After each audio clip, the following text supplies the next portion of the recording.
Doña Aurora y Manuel se habían quedado solos después de que los padres de Manuel, sobrinos lejanos de Doña Aurora, habían muerto en un accidente en la carretera.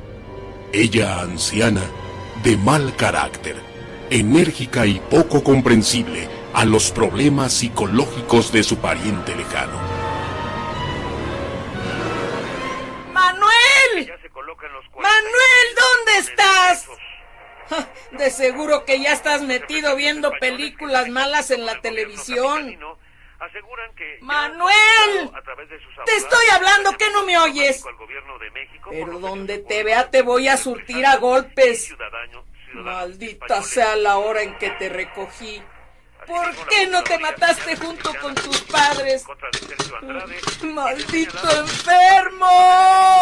Manuel vivía metido en una mentalidad infantil, ya que debido a la muerte de sus padres, sufrió un fuerte shock emocional que lo llevó a punto de la esquizofrenia.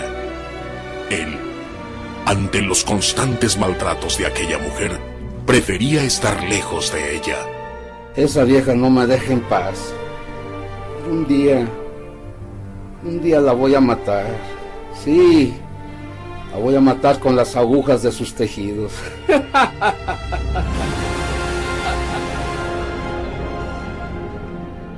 ¡Manuel! Aquí estás, maldito enfermo. Deja de estar viendo la tele y ponte a hacer algo de provecho. Pero mira que estoy cansada de ti. Me tienes harta.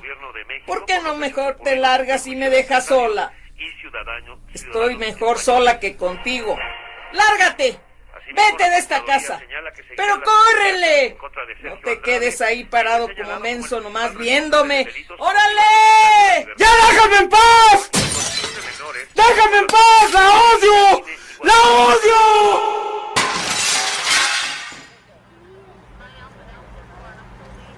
Doña Aurora no esperaba la reacción de Manuel, quien se abalanzó sobre ella y comenzó a golpearla hasta el cansancio. Le quitó de sus manos las agujas de tejido que ella llevaba y se las enterró en el pecho, provocándole la muerte.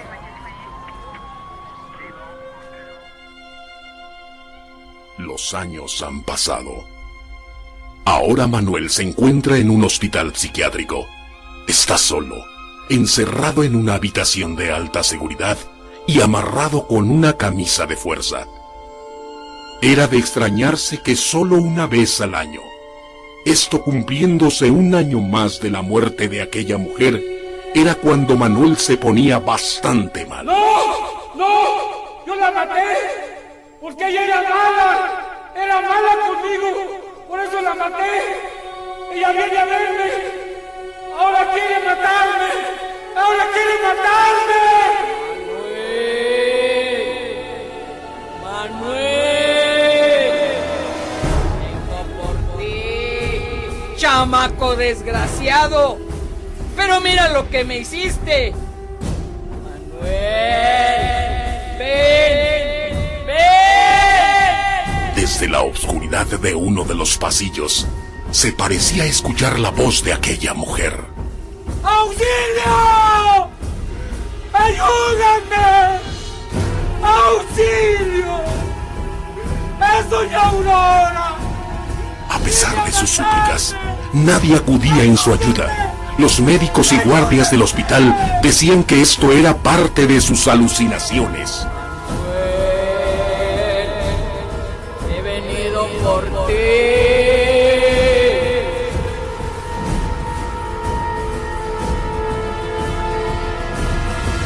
El espectro de aquella mujer entró al cuarto de seguridad donde se encontraba Manuel.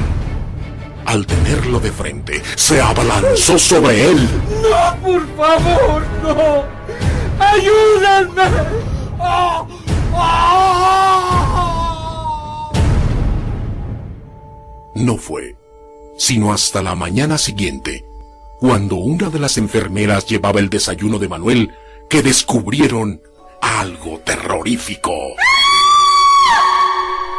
El cuerpo de Manuel yacía inerte sin vida con los ojos desorbitados, con una expresión de terror en su rostro.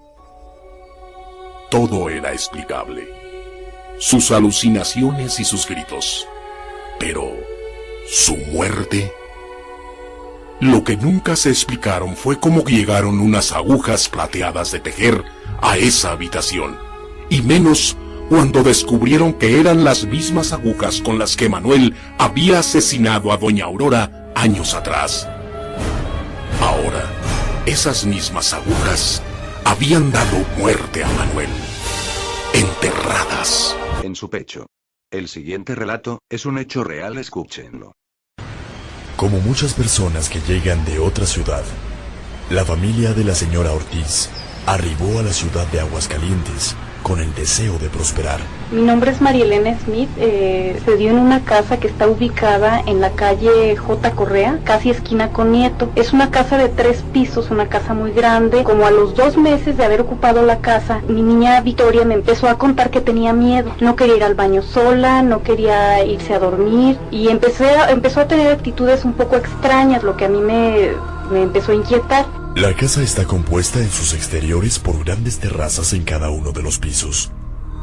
Victoria comenzó a ver cosas extrañas en una de ellas. Ella me decía que había una niña que la seguía, que se le aparecía, y yo le decía, ¿pero en dónde? Y me dice, mamá, es que es una niña que sale siempre en la terraza. Había una terracita donde también se ocupaba como cuarto de lavado a un lado y para tender ropa. Y en una ocasión que yo estaba lavando una ropa, las niñas estaban sentadas jugando en el interior de la casa y ellas veían hacia el exterior donde estaba esta parte donde se tendía la ropa. Entonces me empezaron a gritar, mamá, mamá, hay un señor parado atrás de ti. Un hombre vestido elegantemente y de estilo antiguo levantaba sus manos amenazantes, dirigiéndose al cuello de la señora. Victoria y Brenda, conmocionadas, observaban cómo aquel hombre se disponía a atacar a su madre.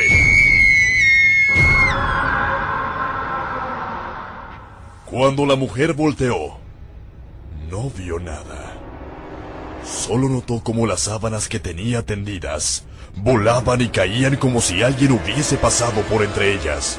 Victoria, asustada, le describe a su madre cómo era el hombre que había visto tras ella. Tenía ojos rojos y no tenía cara porque se le veía todo negro. Una capucha negra, una gabardina negra, un chaleco de los que se usaban antes, guantes negros y unos zapatos negros. Y yo le dije a mamá que volteara. Me asusté mucho. Al principio se pensó que era algún ladrón. Pero ante esta afirmación, muchas interrogantes quedaban sin respuesta.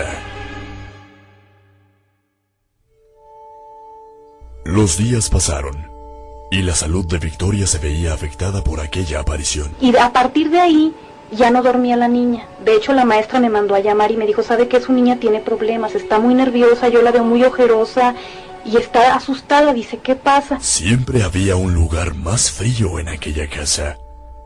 Entrar a la habitación principal se convertía en un suplicio. Ya después de que sucedió eso, había zonas de la casa como que hacía mucho frío. Y también en donde más se sentían cosas era en la recámara donde yo me quedaba, donde yo me dormía, que era la que daba al frente. O sea, yo me sentaba en una silla a ver la televisión y siempre sentía como que alguien me tocaba con una mano helada. Una noche en que Victoria bajaba las escaleras, se encontró de frente con una nueva y terrorífica aparición.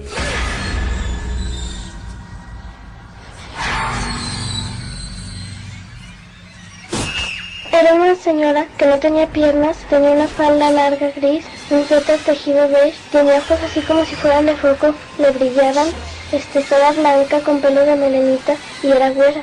Y entonces yo me asusté mucho y todos los días la veía siempre enfrente de mi cama.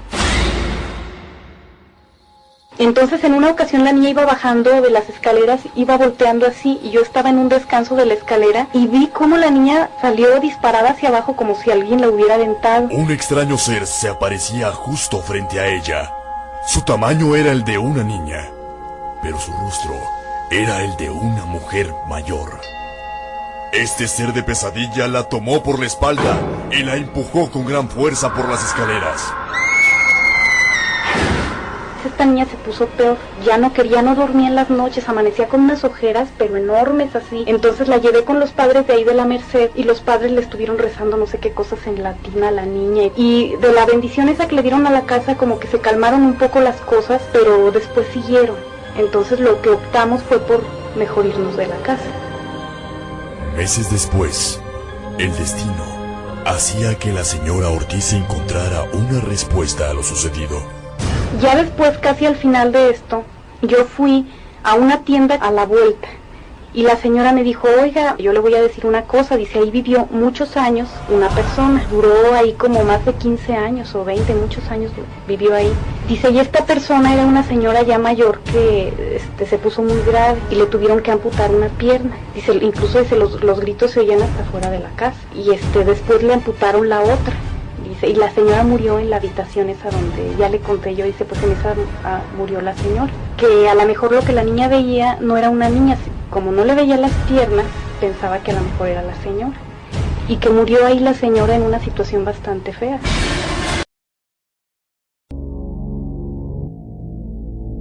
En 1923, el pueblo tenía apenas 150 habitantes, entre ellos una mujer a quien solo se le conocía como Juana. Era una mujer de edad avanzada, con cabello completamente cano, el cual siempre lucía descuidado. Ella tenía una nariz prominente y era de complexión muy delgada, eso junto con su extraña actitud y misteriosa personalidad la hicieron ganarse el apodo de la bruja. La gente no sabía mucho sobre ella, pero muchos decían que ella había sido de las primeras personas en habitar el pueblo. Era muy reservada y nunca hablaba con nadie, su pequeña casa era la más lejana, estaba a las afueras del pueblo justo al lado del río, donde era perfectamente visible desde todas y cada una de las casas. Sobre ella se decían muchas cosas, que tenía pacto con el diablo, que tenía más de 100 años de edad, que la habían dejado plantada en el altar. En realidad todo eran solo rumores típicos de pueblo, lo único que sabían con certeza era que tocaba el violín, ya que todas las noches a las 9 en punto se escuchaba el sonido del instrumento, siempre la misma melodía melancólica, que le ponía los pelos de punta a los habitantes del pueblo, tanto a los niños como a los adultos. Las madres no dejaban a sus hijos jugar cerca de la casa de Juana, y los jóvenes no se atrevían a ir, ni siquiera durante el día.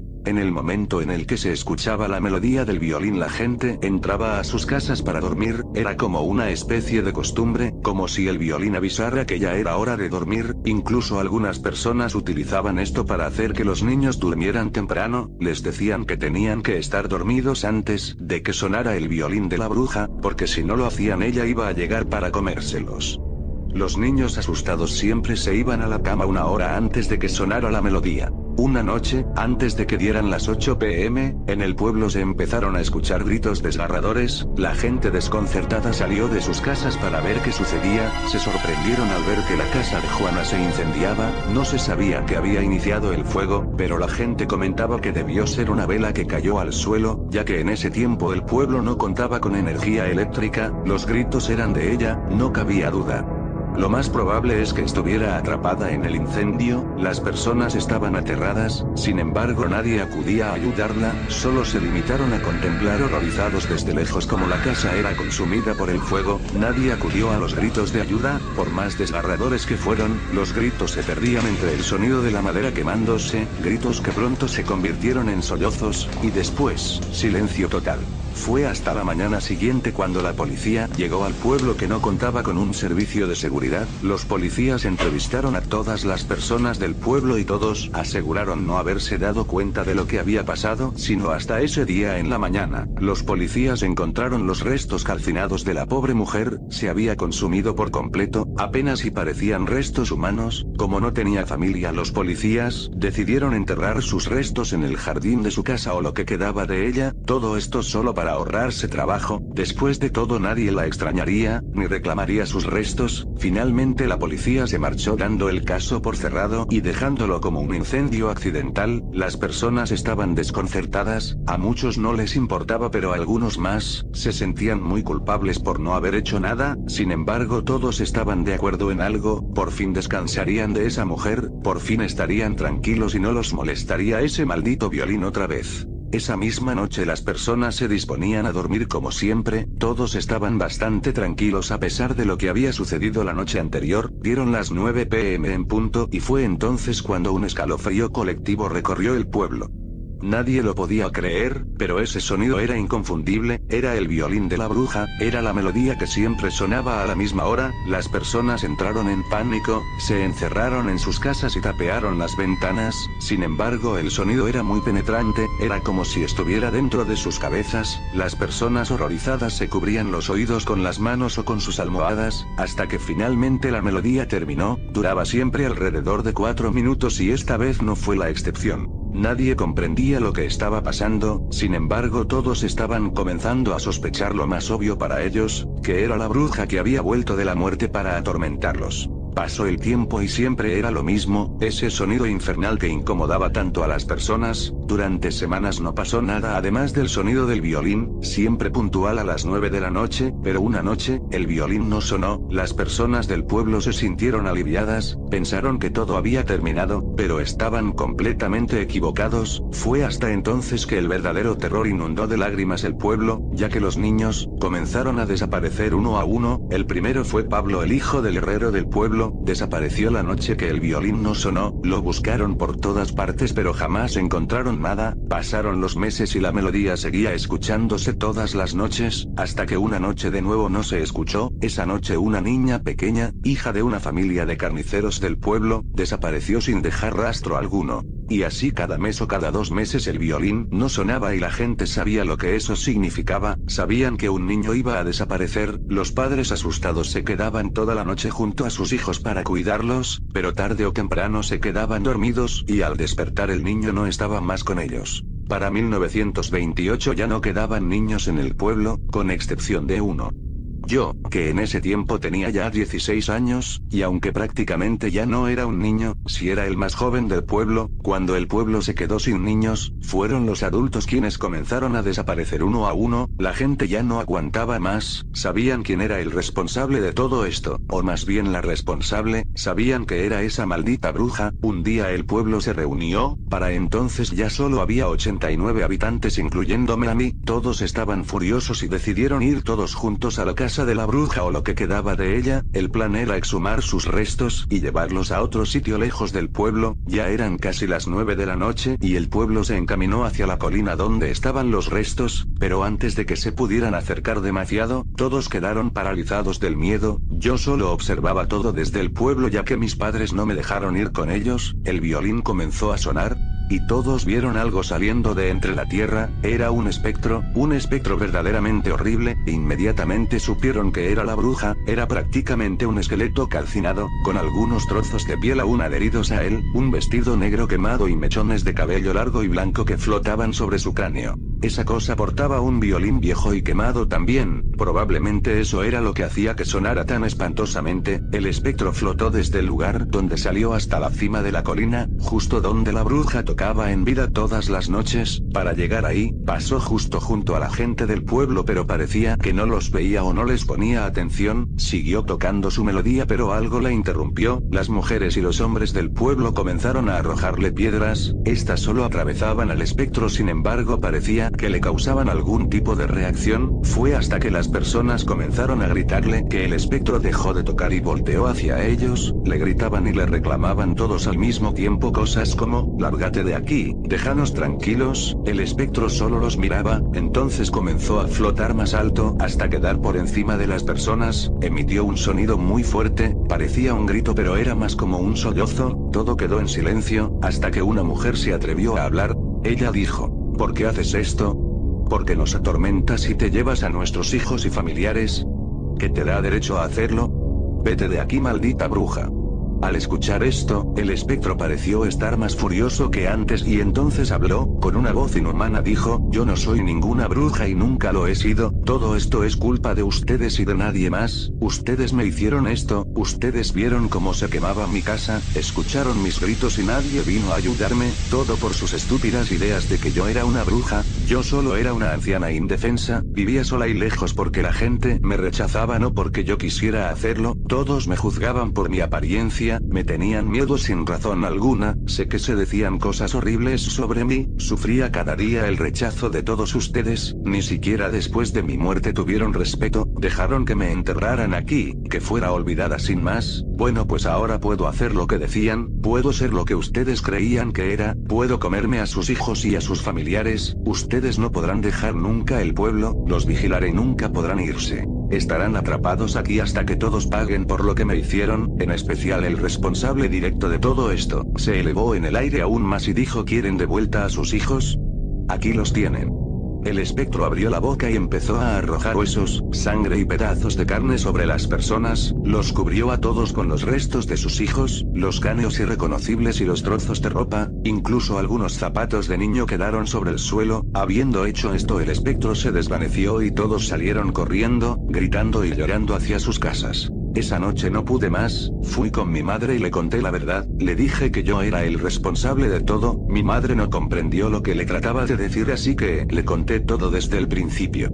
La noche que se quemó la casa de esa mujer, mi amigo Pablo y yo, que solo teníamos 11 años entonces, decidimos ir a la casa de la bruja. Nuestras madres nos habían dicho que ella se comía a los niños, así que decidimos ir a acabar con eso. Él vigiló que ella estuviera dentro de la casa y cuando me dio la señal, saqué los fósforos que le había robado a mi padre y le prendí fuego a la casa. Después corrimos hacia el pueblo y la dejamos morir ahí. Mi madre no supo qué decirme, yo quería contárselo a las personas del pueblo, pero mi madre no me dejó, dijo que ellos me matarían o me entregarían ante la bruja. Le pregunté, ¿entonces qué debo hacer? Mi madre solo me miró y dijo, nada, no le digas nada a nadie.